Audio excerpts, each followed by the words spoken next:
IVM।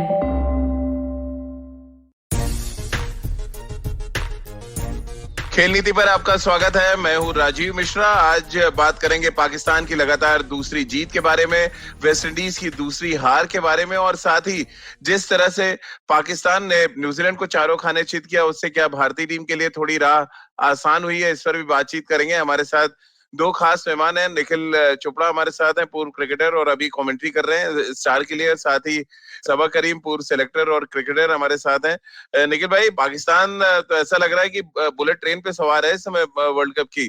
जिस तरह का प्रदर्शन वो कर रहे हैं, उनके गेंदबाज, उनके बल्लेबाज, और जिस तरह से कल शोएब मलिक और मोहम्मद आसिफ ने मैच को फिनिश किया, आसिफ अली ने सॉरी मैच को फिनिश किया, वो बहुत काबिले तारीफ था। क्या बड़े कंटेंडर के रूप में आप देख रहे हैं उनको इस वर्ल्ड कप में अब? राजीव भाई, जैसे जैसे मौसम आप कह लीजिए थोड़ा सा बदल रहा है, टॉस के ऊपर बहुत कुछ निर्भर कर रहा है। दोनों मुकाबले वो जीते, उनको मौका मिला कि वो चेस कर रहे थे, शाम को ओस आ जाती है, बल्लेबाजी करना आसान हो जाती है। टीम उनकी अच्छी है, जिस तरीके से इस फॉर्म में चल रही है, गेंदबाजी शानदार चल रही है। खासतौर से आपके पास तेज गेंदबाज भी हैं, अगर आप दुबई में या अबू धाबी में खेल रहे हैं, और आपके स्पिनर्स ने भी अच्छा काम किया शारजा में। वहीं न्यूजीलैंड के लिए दिक्कत ये हो गई थी कि एक उनके मैच विनर लॉकी फर्गुसन पूरी टूर्नामेंट से बाहर हो गया, पूरे प्रतियोगिता से बाहर हो गए। बट आपका सवाल जो है उसका जवाब जी हाँ, एक अहम दावेदारी पेश करेगी, इसमें कोई दो राय नहीं है। बिकॉज बहुत ही बैलेंस टीम लग रही है। एक समय ऐसा लगा था जहां थोड़ी सी दिक्कत नजर आ रही थी, न्यूजीलैंड थोड़ा सा दबाव डाल रही थी डिफेंड करने में, पर एक ओवर में टीम सऊदी के जब वो दो छक्के लगे, जो आपने अभी कहा आसिफ अली, वहीं से दोबारा जो है ना गेम बदल गया। ये पता चलता है क्वालिटी कि किस तरीके से आपने दबाव को अपने पक्ष में खींच लिया। एक ही ओवर में 2 हिट लगा के फिर न्यूजीलैंड बहुत पीछे हो गई थी। हर्ष जैन का एक शुरुआत में ही सवाल है कि वो पाकिस्तान टीम चैंपियन की तरह खेल रही है। सबा भाई, आपको भी ये लगा दोनों मैच देख के? अब देखिए, शुरुआत अगर अच्छी हो जाती है तो ऐसा लगने लगता है, पर एक बात तो साफ है राजीव के, दो चीजों को फायदा मिल रहा है पाकिस्तान को। एक तो चलिए, जो निखिल ने कहा कि आप टॉस जीत जाते हैं, पहले आप गेंदबाजी कर लेते हैं, वो अलग बात हो गई। पर एक तो उनके सारे के सारे जो मैचेस हैं यूएई में हो रहे हैं, एक तरह से ये उनका होम ग्राउंड है। दूसरी बड़ी बात यह है कि उनकी जो बॉलिंग अटैक है, मेरे विचार में सबसे ज्यादा संतुलित लग रही है। वो इस वजह से लग रही है कि उनके पास 3 क्वालिटी पेस बॉलर्स हैं। उनके पास 2 स्पिनर्स हैं, इमाद वसीम और शादाब खान। उसके साथ साथ मोहम्मद हफीज हैं, और उसके साथ उसके ऊपर से शोएब मलिक है। इसका मतलब ये है कि उनके पास कई सारे विकल्प मौजूद हैं। तो ये कप्तान के ऊपर निर्भर करता है कि कौन से मैच में कौन सा पोजीशन के विरुद्ध किस तरह के विकेट पर आप 4 ओवर इमाद वसीम पे करा लें, या मोहम्मद हसीम से हफीज से 2 ओवर और डलवा लें, या फिर शोएब मलिक से आप गेंदबाजी करवा सकते हैं अगर इनमें से कोई और पिट गया तो विकल्प बहुत ज्यादा हैं। और ये जो गहराई है गेंदबाजी में, उसका फायदा मिल रहा है पाकिस्तान को बल्लेबाजी में भी, क्योंकि मोहम्मद हफीज एक अच्छे ऑलराउंडर हैं, शोएब मलिक एक अच्छे ऑलराउंडर हैं। तो इन सब चीजों की वजह से जो टीम है पाकिस्तान की ज्यादा संतुलित नजर आ रही है। और कल जो हम लोगों ने देखा, हारिस रऊफ के पास गति है, शाहीन शाह अफरीदी के पास गति है। तो मेरे विचार में उन्होंने सारे बेसिस कवर कर लिए हैं अपनी बॉलिंग यूनिट में।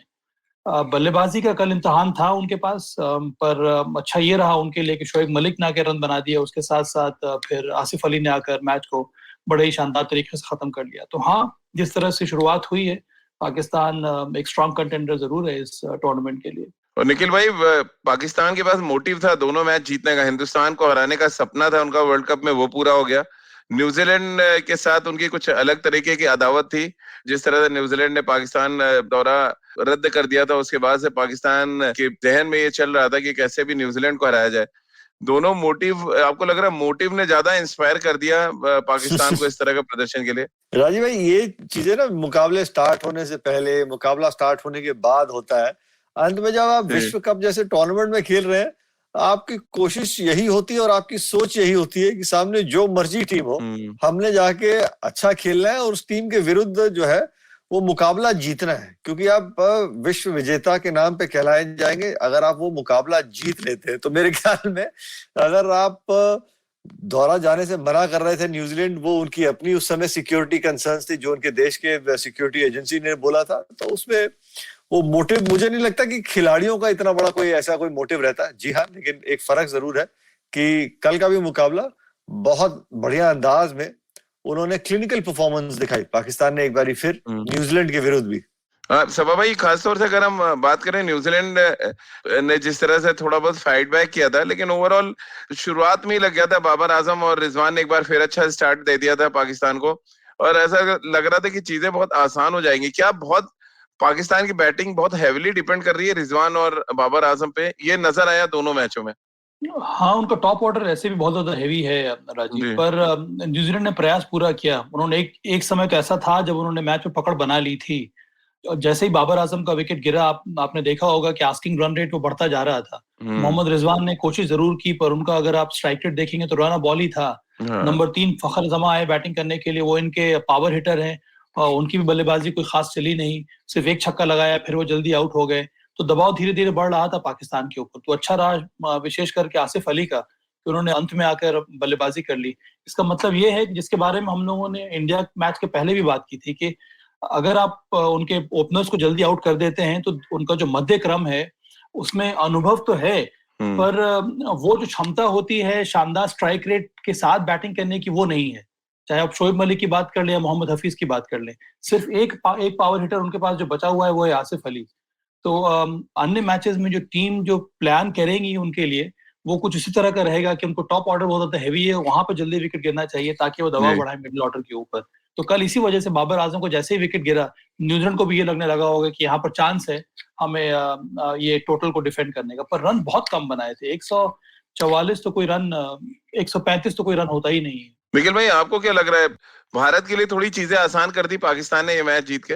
राजीव भाई देखिए, बहुत जरूरी है 31 तारीख को जो मुकाबला है न्यूजीलैंड के खिलाफ, वो मुकाबला हमारे को हर हालत में जीत रहे हैं। उसका एक बहुत बड़ा कारण यह है क्योंकि बगैर किसी टीम का अनादर किए हुए अफगानिस्तान, स्कॉटलैंड, नमीबिया, ये आप समझ लीजिए कि न्यूजीलैंड के खिलाफ, पाकिस्तान के खिलाफ, भारत के खिलाफ इनको जीतना मुश्किल है। जो सच बात है, भारत को ये मुकाबला जीतना है। न्यूजीलैंड हार गई, अगर भारत भी न्यूजीलैंड को हरा देता है तो फिर समझ लीजिए कि भारत और पाकिस्तान आगे चला जाएगा। अमूमन की बाकी भी मुकाबले आप जीते चले जाए। तो मुझे लगता है कि इस प्रतियोगिता में बने रहने के लिए, आगे इस प्रतियोगिता में आगे चलते रहने के लिए, वो 31 वाला मुकाबला जो है वो हर हालत में भारत को जीतना है, नहीं तो फिर बहुत कठिन हो जाएगा। नेट रन रेट में मामला फंसेगा। और अगर कहीं अफगानिस्तान का मुकाबला, एक और मुकाबला अगर शारजा में है, उन्होंने एक टीम को सरप्राइज कर दिया या न्यूजीलैंड को सरप्राइज कर दिया, उनका नेट रन रेट ऐसा है जैसा लग रहा है कि कोई स्ट्राइक रेट या वो एवरेज की तरह चल रहे हैं, तो उनको तो पकड़ना बड़ा मुश्किल हो जाएगा। पर हमारे हाथ में जो है, पहले वो करने को देखे। न्यूजीलैंड को हराना बहुत जरूरी है, सारा फोकस एक मैच के ऊपर रहेगा। एक बात और है राजीव और निखिल, चूंकि नेट रन रेट के बारे में निखिल ने बात की, कई बार ऐसे टूर्नामेंट में होता क्या है कि टीमें जो है इनिशियल राउंड में सोती रहती हैं और उनको नेट रन रेट के ऊपर ध्यान होता नहीं है। अंत में जब बात अंत में आती है, जब 2-3 टीमें एक साथ हो जाती, तब लगता है मुझे नेट रन रेट पर काम करना है। पर वो मुझे लगता है कि अप्रोच नहीं है। जहां भी आपको मौका मिले, पहले मैच से ही आपको इसके बारे में ध्यान देना होगा कि बड़े टूर्नामेंट्स में कई बार नेट रन रेट पर ही क्वालिफायर्स डिसाइड होते हैं या नॉकआउट में कौन जाएगा। इसीलिए बहुत जरूरी है कि जब भी आने वाले मैचेस में वक्त मिले, भारत को मौका है हो उनके पास मैच को जल्दी खत्म करने का, तो वो खत्म करना चाहिए। ये ध्यान में नहीं होना चाहिए सिर्फ मैच जीत लेना है मुझे, फिर वो आपको बाद में बहुत ज्यादा खलेगा। इसके बारे में जरूर ध्यान देना होगा भारत को आने वाले सभी मैचेस में। निखिल भाई, हमारे का एक सवाल, उनका कहना है कि ईश रोडी और सैटनर जिस तरह से गेंदबाजी कर रहे थे, वो बहुत औसत दर्जे के गेंदबाज लग रहे थे। क्या इंडियंस को उनपे अटैक करने की रणनीति के साथ आना चाहिए? देखिए, बहुत जरूरी है, एक तो कौन से मैदान में खेल रहे हैं आप, पहली इनिंग में बैटिंग कर रहे हैं या चेस कर रहे हैं, उससे बड़ा फर्क पड़ेगा। दुबई में ही मैच है निखिल भाई, दुबई में ही मैच है। राजीव भाई, गेम की सिचुएशन के साथ भी अमर भाई बड़ा फर्क पड़ता है। आप गेम की सिचुएशन के हिसाब से बल्लेबाजी करें। अगर आपके पास विकेट्स इन हैंड है तो इसमें कोई दो राय नहीं है कि ईश सोडी और सेंटनर को हमारे सभी बल्लेबाज टारगेट करने को देखेंगे। लेकिन अगर आप की शुरुआत अच्छी नहीं है, पारी लड़खड़ा रही है, उस समय केन विलियमसन उनको गेंदबाजी कराने के लिए लेके आते हैं, आप एक साझेदारी बुनने की कोशिश कर रहे हैं, तो फिर वो एक अलग रणनीति के साथ बैटिंग होगी। तो बहुत जरूरी है मैच स्टार्ट होने से पहले अभी कहना है कि आप उनको टारगेट करने को देखेंगे, मैच की स्थिति से हिसाब से बल्लेबाजी करनी है। दो क्वालिटी स्पिनर है और ऐसा भी नहीं है कि आपको आसानी से वो चौके और छक्के मारने देंगे, आपको संभल के बल्लेबाजी भी करनी पड़ेगी। ये अंतर्राष्ट्रीय क्रिकेट है और खासतौर से न्यूजीलैंड के खिलाफ, क्योंकि हर आईसीसी ट्रॉफी में वो आके हमेशा एक अहम दावेदारी भी पेश करती है, टॉप क्वालिटी क्रिकेट खेलने को देखते हैं और बड़े शांति पूर्वक तरीके से केन विलियमसन आके कह देंगे कि देखिए भारत बहुत बढ़िया टीम है, हम तो अंडरडॉग्स हैं। तो वो अपने आप को अंडरडॉग्स प्ले करते हैं। वर्ल्ड टेस्ट चैंपियनशिप में भी यही हुआ था।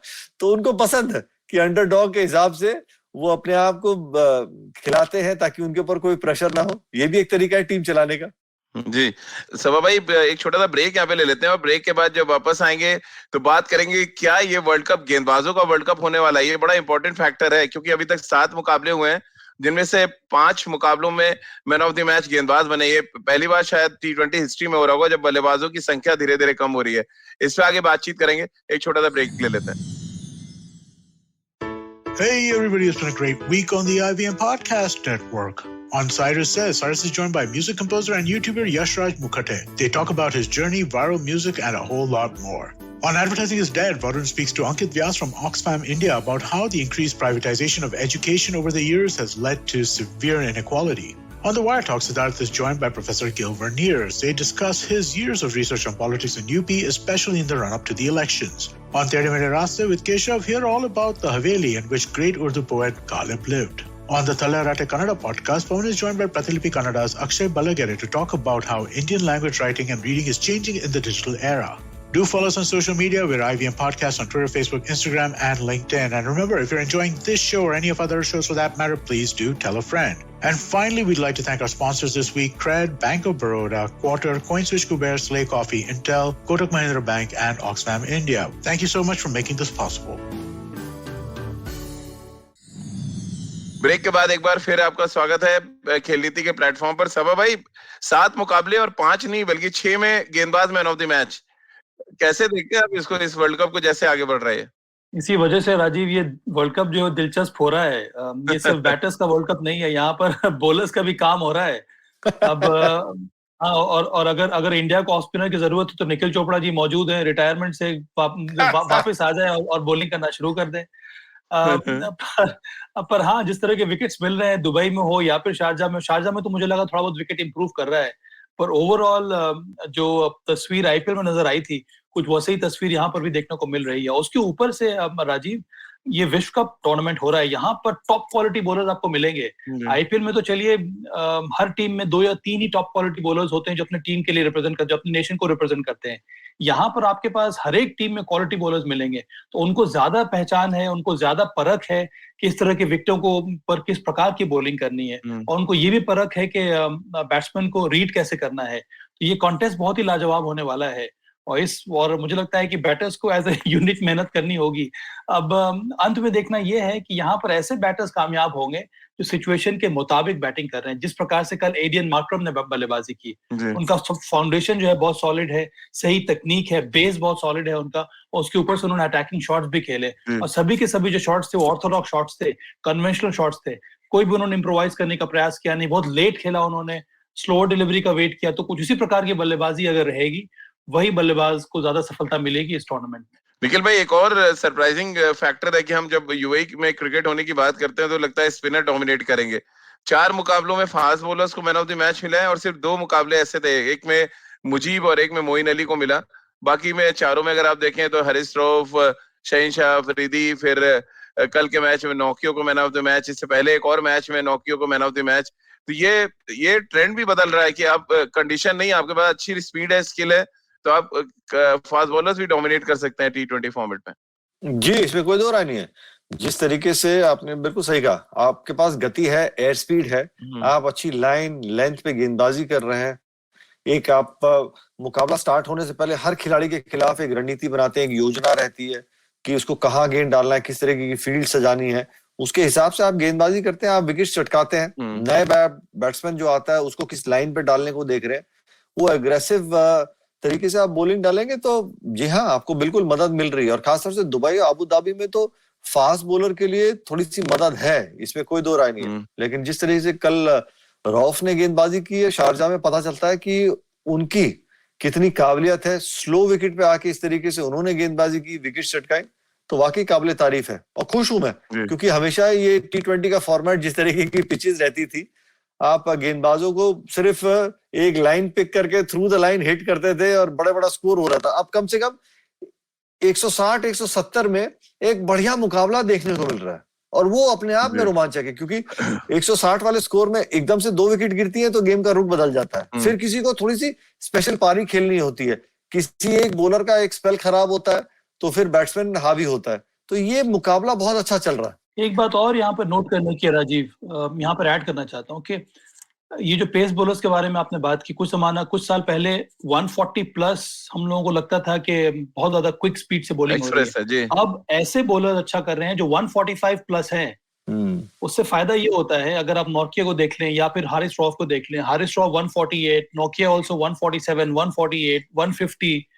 इसका फायदा ये होता है कि उसमें अगर आप मिश्रण भी लेकर आते हैं तो बहुत बड़ा अंतर हो जाता है और बल्लेबाजों को पिक करना, ये वेरिएशन, ये जो चेंज ऑफ पेस बहुत मुश्किल हो जाता है। और सभी बॉलर्स हार्ड लेंथ अगर आप बॉलिंग करेंगे और विकेट को हिट करेंगे तो कई बार बॉल फंसकर भी आती है। उसमें अगर आपके पास अच्छा मिश्रण हो, अगर आप कटर्स डाल रहे हैं तो जो डिफरेंस ऑफ पेस है, जो वेरिएशन है, वही परेशान कर रहा है यहाँ पर बैटर्स को। तो अब 140 प्लस से काम चलने वाला नहीं है। अगर आपके पास 145 प्लस वाला कोई पेस बॉलर है तो उसके चांसेस ज्यादा हैं इस तरह के विकेटों पर और इस तरह के कंडीशंस में बैटर्स को तंग करने के लिए। निखिल भाई, एक जो मैदान के बाहर मैच चल रहा है उस पर एक रिएक्शन आपका ले लूं, क्योंकि हमारे देश के जो तमाम एक्स क्रिकेटर्स हैं वो तो बहुत ही सौम्य तरीके से अपनी हार को ले रहे हैं, बट पाकिस्तान में जीत को बहुत ही अलग तरीके से लिया जा रहा है। मैं मोहम्मद आमिर वर्सेस हरभजन सिंह देख रहा हूँ, ट्विटर पे एक वॉर सा चल रहा है, कपड़े उतार दिए हैं ऑलमोस्ट एक दूसरे के। फिर मैं देख रहा हूँ शोएब अख्तर कल स्टूडियो से खड़े हो गए और बड़े खुशी में वो चले गए कि बस मेरे लिए आज हो गया, हिंदुस्तान को हरा दिया। वो विजुअल भी वायरल हो रहा है। फिर सलमान भट्ट आते हैं, वो कहते हैं कि गली क्रिकेटर जैसे गेंदबाज लगे उनको वरुण चक्रवर्ती, आम बात है उनके लिए इस तरह के गेंदबाज को देखना। कैसे आप देखते हैं ये सारी बातें? सिर्फ एक मैच भूल जाते हैं कि 12 मैच इससे पहले हारे भी हैं वर्ल्ड कप में। राजीव जी हाँ, इसमें मैं बहुत ज्यादा और गहराई से नहीं बोलूंगा, पर एक ही चीज बोलूंगा, इसमें कोई दो राय नहीं कि अच्छी क्रिकेट खेल के उन्होंने हमें, हम सब मान रहे हैं पाकिस्तान ने जी, यहाँ हमारे कप्तान ने मान लिया कि पाकिस्तान हमसे अच्छा था। करेक्ट, ऑन दैट डे बहुत बढ़िया खेले। पर फर्क ये जो रिएक्शन आ रहा है ना बाकी लोगों का, किसी को इतने दिनों के बाद या बहुत मतलब कम जब मिलता है ना, जब आप उस बिगर एक्सपेक्टेशंस के ऐसी चीजें पा लेते हैं तो फिर वो कौन गुलाटी मारता है, वो वाला हिसाब किताब। क्या ये वो कहावत नहीं है सभा भाई के, बंदर के हाथ में अस्तूरा दे दिए तो अपने को काटने का खतरा ज्यादा रहता है? क्या जीत के अस्तूरा हमने दे दिया है पाकिस्तान को? इतने सालों के बाद उनको मौका मिला है राजीव। 12-0 स्कोर था, इस वक्त 12-1 हुआ है। उनको तो बहुत साल लगेगा अभी हमारे करीब भी आने में। मुझे लगता है कई जो फॉर्मर क्रिकेटर्स हैं पाकिस्तान के, वो कुछ ज्यादा ही भावुक हो जाते हैं। फिर उनको, मुझे ये भी लगता है कि कई लोग जो हैं फॉर्मर क्रिकेटर्स पाकिस्तान के, वो इस तरह के जानबूझ के कंट्रोवर्शियल स्टेटमेंट देते हैं ताकि उनका नाम आए, उनको पब्लिसिटी हो। और चाहे वो शोएब अख्तर हो या फिर कोई और ही खिलाड़ी क्यों ना हो, तो इसी वजह से मुझे लगता है कि इस तरह की बातें हो रही हैं। और अच्छी बात यह है कि मैदान में जो हुआ मैच के बाद, वो दर्शाता है कि इस तरह की स्पोर्टिंग राइवलरी होनी चाहिए। आज मैं पढ़ रहा था मैथ्यू हेडन का भी स्टेटमेंट, उनको भी बड़ा अच्छा लगा जिस तरह से मोहम्मद रिजवान, बाबर आजम बात कर रहे थे MS धोनी के साथ या विराट कोहली के साथ, गले मिल रहे थे। यही तो दर्शाता है, यही तो खेल हमें सिखाता है। मुझे खुशी इस बात की है कम से कम जो प्लेयर्स मैदान पे हैं वहां पर ऐसा कुछ अनटूवर्ड इंसिडेंट हुआ नहीं। हालांकि कितना ज्यादा मीडिया हाइप था, कितने सारे फॉर्मर क्रिकेटर्स बचकानी बातें कर रहे थे, पर उन सब चीजों के बावजूद कम से कम दोनों टीमों ने अपना आपा खोया नहीं। कोई भी भावुक अंदाज में किसी ने भी खेल खेला नहीं। सभी का ध्यान खेल पर ही था और इसी वजह से हमें अच्छा मैच देखने को मिला और शानदार बिहेवियर भी देखने को मिला दोनों ही टीम के प्लेयर्स की तरफ से। निखिल भाई, अब तो फैंस से इतना कुछ पढ़ चुके हैं कि उनकी गुजारिश आना शुरू हो चुकी है कि ICC से आप बोले एक मैच और आप करा दें हिंदुस्तान और पाकिस्तान का। और ये होता संभव लग रहा है क्योंकि पाकिस्तान जिस तरह क्रूज करे और भारत अगर न्यूजीलैंड को हरा देता है तो वो फाइनल में भिड़ सकते हैं। इस बात की पूरी संभावना है जी, इसमें कोई राय नहीं। और वो बहुत ही कांटे का मुकाबला होगा क्योंकि भारतीय टीम जो है ना, एक ऐसी टीम है और जितने भी खिलाड़ी हैं वो अपनी गलती को दोहराते नहीं है। और जितने मैच विनर्स हैं, और उम्मीद करता हूँ वो सिक्का जो है भारतीय टीम के कप्तान के पक्ष में गिरे तो फिर टेबल्स बहुत कुछ फर्क हो जाएंगे। आप पूरे प्रतियोगिता में आप देखते रहिएगा, सेकंड इनिंग में लगभग 8वें 9वें ओवर के बाद किस तरीके से मुकाबला धीरे धीरे चेंज होता चला जाता है। ड्यू का इस पूरे टूर्नामेंट में बहुत फर्क पड़ने वाला है, इसमें कोई दो राय नहीं। ये तो राजीव मुझे चैंपियंस ट्रॉफी की याद दिला रहा है। आपको याद होगा, आप भी थे 2017 में। पहला मैच इंडिया पाकिस्तान का हुआ था, इंडिया ने आउटप्ले कर दिया था पाकिस्तान को। पाकिस्तान ऐसा लग रहा था उस वक्त कि वो टूर्नामेंट से बाहर हो जाएगा। धीरे धीरे वहां पर वो रिकवर पाकिस्तान ने किया और अंत में फाइनल मैच में पाकिस्तान ने इंडिया को हराया था। तो वही पैटर्न मुझे यहाँ पर लग रहा है। पहला मैच इंडिया और पाकिस्तान का हुआ है, इंडिया पूरी तरह से धाराशायी हो गया है, पर इंडिया अब यहाँ से फाइट बैक करेगा, इंडिया अब यहाँ से कम बैक करेगा। और मुझे उम्मीद है, और ये अंतर्राष्ट्रीय क्रिकेट के लिए भी काफी अच्छा रहेगा कि फिर से एक भिड़ंत हो जाए इंडिया और पाकिस्तान की वर्ल्ड कप T20 के फाइनल में। वेस्ट इंडीज को क्या हुआ है सब भाई? आपके प्रेडिक्शन में नंबर 1 टीम थी और हमारे एग्जिट पोल को भी उन्होंने गलत ठहरा दिया। मतलब ऐसी क्रिकेट की उम्मीद तो हम लोग नहीं कर रहे थे। इतनी एक्सपीरियंस टीम, इतने विस्फोटक बल्लेबाज, और हाल 2 के 2 मैच हार चुके, ऑलमोस्ट टूर्नामेंट से बाहर हैं, क्योंकि उनका ग्रुप इतना टफ है कि उनका वापस आना बहुत मुश्किल है। और ऐसा लग नहीं रहा है कि वो वापस कर पाएंगे, क्योंकि जिस तरह का प्रदर्शन रहा है वेस्ट इंडीज टीम का, वो बहुत ही स्ट्रेंज है। इससे साफ नजर आ रहा है कि जो हम लोगों ने आईपीएल में देखा था, जिस तरह से वेस्ट इंडियन के खिलाड़ी स्ट्रगल कर रहे थे, वही सिलसिला यहाँ पर भी देखने को मिल रहा है। चाहे वो कायरन पोलार्ड हो, क्रिस गेल हो, निकोलस पूरन हो, या फिर आंद्रे रसल हो, ये सब बड़े बड़े मैच विनर्स हैं, बड़े के बड़े पावर हिटर्स हैं। इन सभी का बल्ला शांत है इस वक्त। तो कोई जो कॉम्बिनेशन होना चाहिए, जो टीम बॉन्डिंग होनी चाहिए, वो देखने को मिल नहीं रही है। हेटमेयर ने हालांकि दिल्ली कैपिटल्स के लिए नीचे में आकर उन्होंने अच्छी बैटिंग की थी, पर अब जब उनको मौका मिल रहा है ऊपर खेलने का, उनसे रन नहीं बन रहे हैं। बहुत बड़ा संघर्ष है यहाँ पर वेस्ट इंडीज के लिए। उनकी गेंदबाजी में भी मुझे लगता है कि वो पैनापन देखने को नहीं मिल रहा है। रवि रामपाल को लेकर आए हैं, अब जमाना गुजर गया है, उनके पास कोई नया गेंदबाज मुझे नजर नहीं आ रहा है। एक समय ऐसा था जब उनके पास क्विक पेस बॉलर्स होते थे, उस तरह का अटैक उनके पास है नहीं। स्पिनर्स में अगर आप देख रहे हो, हेडन वॉल जूनियर को खिला रहे हैं, जो लेग स्पिनर है, पर वो घातक साबित हुए नहीं है। पता नहीं किस कारण से उन्होंने सुनील नारायण को टीम में रखा नहीं है। तो ये बहुत ही खराब फेज है वेस्ट इंडीज क्रिकेट का। मुझे लगता है यहाँ पर एक नहीं 2 या 3 इंस्पायरिंग परफॉर्मेंसेस होना होगा वेस्ट इंडीज टीम से, तभी वेस्ट इंडीज सोच सकता है इस टूर्नामेंट में वापस आने के लिए। निखिल भाई, और सबसे बड़ी गड़बड़ी लग रही है क्रिस गेल को। ये तो ओपन कराया, नंबर 3 पे बैटिंग कराना। कल तो लिंडल सिमंस ने पूरा मैच खराब कर दिया। 32 बॉलें खेली है उन्होंने और स्ट्रगल कर रहे थे, ऑलमोस्ट 20 से 22 डॉट बॉल खेल गए वो। आपको लग रहा है ये बैटिंग ऑर्डर को लेके बहुत ज्यादा वेस्ट इंडीज में परेशानी? इतने बड़े बड़े नाम है कि वो एडजस्ट ही नहीं कर पा रहे किसको कहाँ पे खिलाना है। हेटमेयर को हमने देखा कल नंबर 7 पे बैटिंग करने आए, वो बड़ा हैरान हो। और फिर 3 नंबर पे निकोलस पूरन आए थे, उनका फॉर्म खराब चल रहा है। जो वो 55 रन वाला मुकाबला था ना, उसी के हैंगओवर से नहीं निकल पाए। या तो यही सोच थी कि लिंडल सिमंस को बोला गया कि आप अंत तक बैटिंग करते रहें, लेकिन अंत तक बैटिंग करने का मतलब ये नहीं है कि अगर आप 30-32 बॉलें खेल लेते हैं, आप हर बैट्समैन को देखते हैं कि उनका स्ट्राइक रेट बेहतर होता चला जाता है, इनका और खराब होता चला गया। 46 के स्ट्राइक रेट से आप 32 बॉलें खेलेंगे तो आप मुकाबला नहीं जिता पाएंगे, चाहे जो मर्जी हो। बहुत जरूरी है कि आप जो 55 रन वाला मुकाबला था उसको भूल के आप क्रिस गेल को ऊपर ही यूज कीजिए, क्योंकि वो 20 बॉलें खेलेंगे तो ऐसा लग रहा है दक्षिण अफ्रीका के लिए खेल रहे थे। हाँ, क्योंकि क्रिस गेल अगर 20 बॉलें खेलते हैं, पहली 10 में अगर वो रन नहीं भी बनाते, पर उनके पास कम से कम ये क्षमता है कि अगली 2 बड़ी हिट लगा के 2 छक्के लगा के फिर वो स्ट्राइक रेट जो है वो 130 का कर सकते हैं। आप उनको नीचे भेजेंगे, वो मैच फिनिशर का रोल तब अदा कर सकते हैं जब वो खिलाड़ी 15-20 बॉलें खेल चुका हो।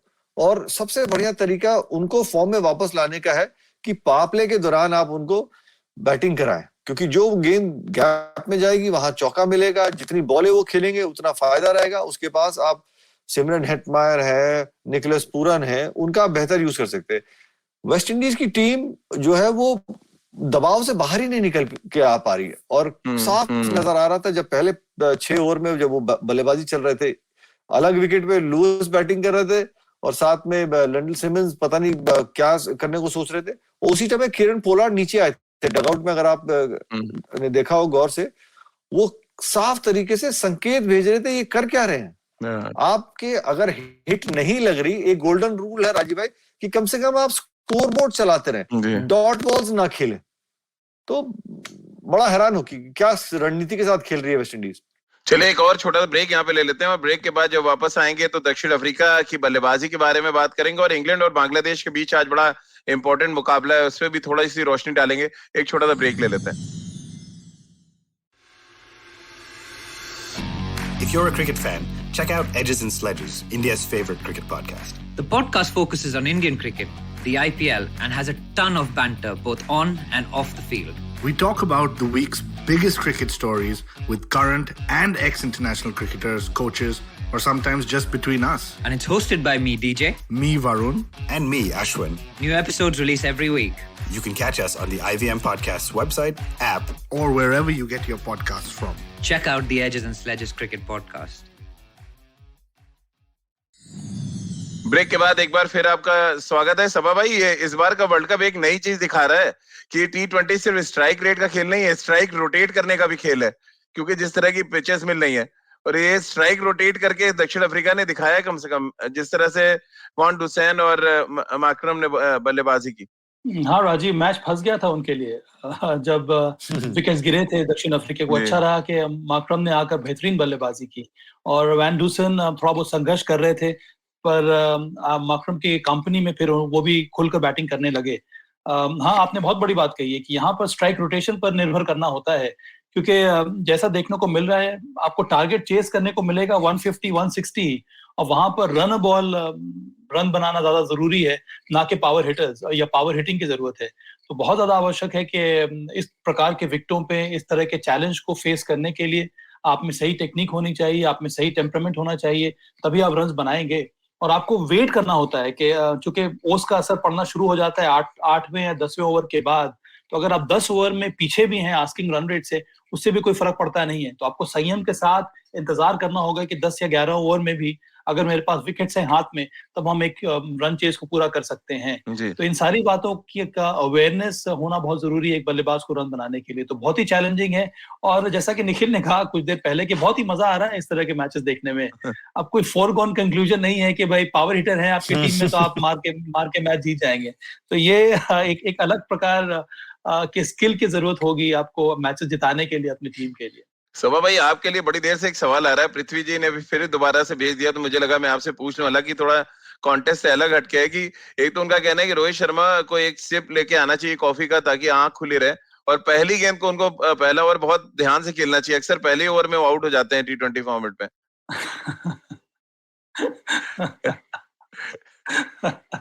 मुझे लगता है एक ही सिप क्यों, अगर आंख खोलनी है तो पूरा कप पी कर आए, किसने रोका है उनको। पर एक बात और है कि रोहित शर्मा का विकेट पे टिकना बहुत जरूरी है भारत के लिए, क्योंकि जिस तरह की विकेटें हैं यहाँ पर वहां, और चूंकि वो बेहतरीन शॉट्स लगा सकते हैं, बेहतरीन तरीके से वो छक्का लगा सकते हैं, अगर लेंथ में बॉलर मिस फायर कर रहा है तो उस पर वो घातक साबित हो सकते हैं। इसीलिए रोहित शर्मा का लंबे समय तक बैटिंग करना या कम से कम पावर प्ले में रन बनाना बहुत जरूरी हो जाता है। एक और बात है, न्यूजीलैंड के विरुद्ध जैसा कि हम लोगों ने देखा, उनके पास ईश शोदी लेग स्पिनर है और उनके पास मिशेल सैंटनर एक और स्पिनर है। तो ये एक बहुत बड़ा कॉल रहेगा कि ईशान किशन को खिलाया जाए कि नहीं, क्योंकि उनके अलावा भारतीय टीम में अगर हम देखें तो हमारे पास सिर्फ 2 लेफ्ट हैंडर, ऋषभ पंत और रविंद्र जडेजा। ऋषभ पंत स्लेटेड है नंबर 5 या नंबर 6 पर आने के लिए, आपके टॉप ऑर्डर में कोई लेफ्ट हैंडर नहीं है। तो ये जो दो स्पिन अटैक है न्यूजीलैंड का, उनको खत्म करने के लिए या फिर उनकी धार को कम करने के लिए there is a strong possibility कि आप ईशान किशन को लेकर आए, जो एक फ्लोटर के रूप में खेल सकता है आपकी टीम में। कसार साहब ने जो मैंने सवाल किया था निखिल भाई, कुछ वैसे ही सवाल है कि वेस्ट इंडीज अपने दोनों मैच इसलिए हार गई क्योंकि वो हिटिंग पे भरोसा कर रहे थे, यानी स्ट्राइक रेट पे भरोसा कर रहे थे, स्ट्राइक रोटेशन पे भरोसा नहीं था। क्या T20 फॉर्मेट में सिर्फ छक्का लगाने के स्किल से आप मैच नहीं जीत सकते? क्या थॉट्स हैं आपके? जी बिल्कुल, आप देखिए जिस तरीके की वो 22 यार्ड की पिच है वो डिक्टेट करती है कि आप किस तरीके से कितनी आसानी से बड़ी बड़ी हिट्स लगा सकते हैं। लेकिन आपके अगर मतलब की विकेट नहीं है, थोड़ा सा आपको दिमाग से बल्लेबाजी करनी होगी, टेम्परामेंट से, गेम अवेयरनेस उसके हिसाब से बल्लेबाजी करनी है। अगर आपके मतलब के वो गेंद नहीं है, बॉल को आप पिक नहीं कर पा रहे, तो आप स्ट्राइक को रोटेट करते चलिए। एक बड़ा अच्छा आंकड़ा भी है वेस्ट इंडीज क्रिकेट के लिए कि सबसे ज्यादा वो स्ट्राइक रेट भी है और नहीं भी है। तो मतलब उनका एक तरीका है, या मारो या पेरिश, मतलब चौके छक्के लगे तो ठीक है, नहीं तो वापस पवेलियन की ओर जाएंगे। तो अब पवेलियन तो घर जाएंगे निखिल भाई, अब तो घर ही जाएंगे। वही इन किस्म की पिचेस पे आप ऐसे बल्लेबाजी नहीं कर सकते। और मैं मानता हूँ ये राजीव भाई T20 प्रतियोगिता ये बहुत बढ़िया हो रही है। इसका एक बहुत बड़ा कारण ये है कि सभी टीमों को ना अपने रिसोर्सेस को और अलग अलग वेन्यू पे अलग अलग सोच के साथ बैटिंग करने का, बॉलिंग करने का मौका मिल रहा है। आप वन डायमेंशन हिसाब से एक रणनीति के साथ नहीं खेल सकते। शारजा में अलग रणनीति है, दुबई, आबू धाबी में अगर आप विकेट थोड़ा सा मैदान बड़ा हो जाता है। तो ये बड़ा एक इंटरेस्टिंग ये वर्ल्ड कप है जहां पे हर टीम को सोचना है। हर टीम के खिलाफ जब आप उतर रहे हैं तो आप एक रणनीति जो बनाते हैं और वो कंडीशंस के हिसाब से भी रणनीति बनाते हैं। तो मैं मानता हूँ ये बहुत बढ़िया एक टूर्नामेंट होगा। सो भाई अबू धाबी में मैच है इंग्लैंड वर्सेस बांग्लादेश। क्या बांग्लादेश के स्लो जो स्पिन गेंदबाज हैं शाकिब, मेहंदी, ये सब परेशान कर सकते हैं इंग्लैंड को? एक बड़ा उलटफेर हो सकता है? मुझे लगता नहीं कि ऐसा हो पाएगा राजीव। पिछला मैच जो श्रीलंका के विरुद्ध था बांग्लादेश का, वहां पर उनके पास बहुत ही अच्छा मौका था। श्रीलंका ने बेहतरीन मैच वो जीत लिया।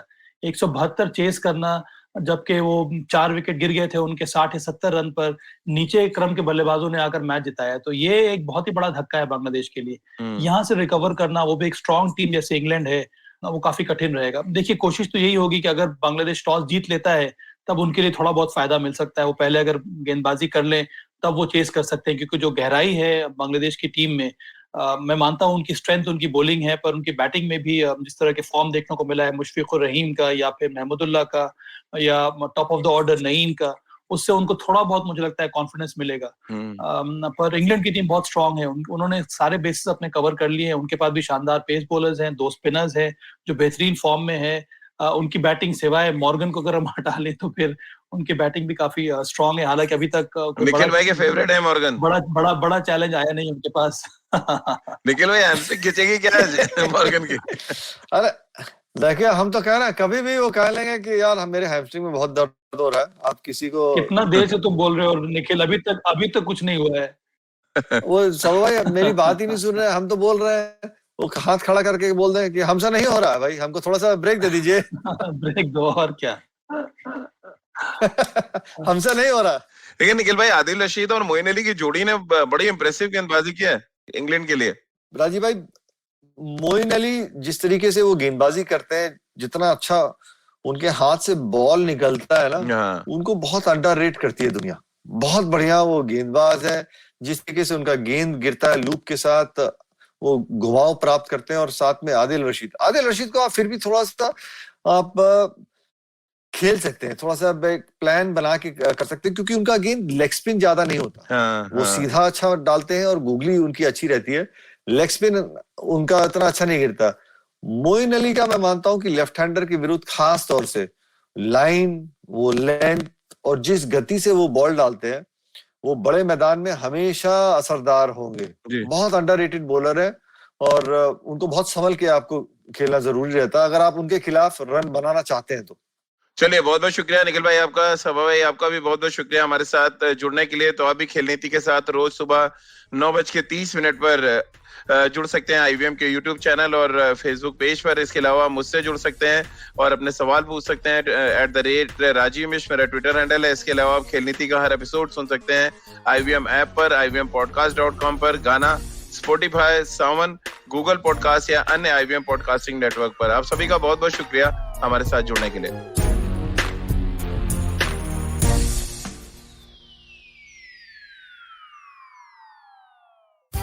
Come learn and experience the ABCDs of being queer with me, Shinetro. And me, Farhad. On our show, Gay BCD. The two of us take you through our stories and experiences of being gay men in the city of Mumbai and have candid and sometimes downright scandalous conversations about sexuality, gay culture, and everything in between. Catch new episodes of Gay BCD every Tuesday on the IVM Podcast website, app, or wherever you get all your podcasts from. From uncensored and unfiltered chats with the who's who of the entertainment industry, I, Siddharth Kannan, bring your very hardcore chat show called Candid Kannan. Tune in every Friday on the IVM Podcast app or wherever you get your podcasts.